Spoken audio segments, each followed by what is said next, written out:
Hi, it's Angela Herenick. This is the 5th video in my series of 6 videos on spiritual overriding or spiritual bypassing. And what is spiritual bypassing? It is spiritual ideas and practices to sidestep or avoid our emotional pain, early childhood development, or psychological wounding. So we become spiritual in order to avoid our humanness. That's the basic premise. So the topic of this video is particularly the suppression of our human needs in the guise of detachment or renunciation. In spiritual communities, we call it renunciation. What do we avoid? We avoid being human. We avoid our emotional needs of being seen, being heard, being touched, being loved, intimacy. And we're usually motivated by pain avoidance. We get motivated, we see a situation, and we avoid it so that we don't have to feel. And what we look like on the outside is, I'm bigger than this, I'm better than this. But truly being motivated by avoidance is because of past failures in relationships or in our early childhood, lack of bonding.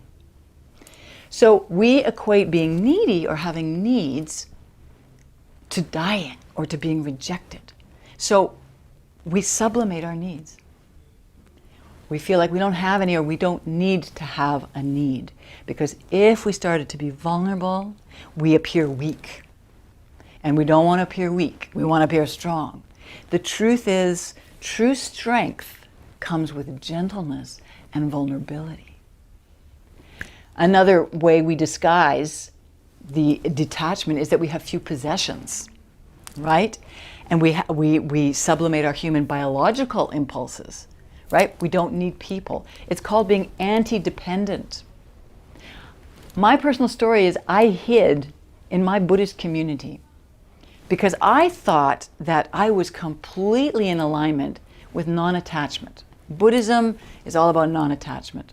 And I thought, great, I have no attachment to people or to possessions. I'm going to fit right in. This is my path. And what I came to learn was I didn't have healthy attachment to begin with. I had sublimated all my needs. I didn't know I needed to be seen or heard or touched. I just pretended, I didn't even know that I was doing it until I began to thaw. And I was squishing mine down with alcohol. People squish down their human needs and disguise their needs as spiritual attainment. And what we need to do is confront ourselves front on. People hide who they truly are. We put masks up in the guise of being spiritual. So my call to action is come out and play, be human. Come learn about what you need as a human. If you've enjoyed this video, there's anything in it you want to tease out and talk about more, let's get on a call. I've got a wonderful team. There's programs that you can join in. If you want to discuss this idea, please make some comments below. And until then, keep the faith.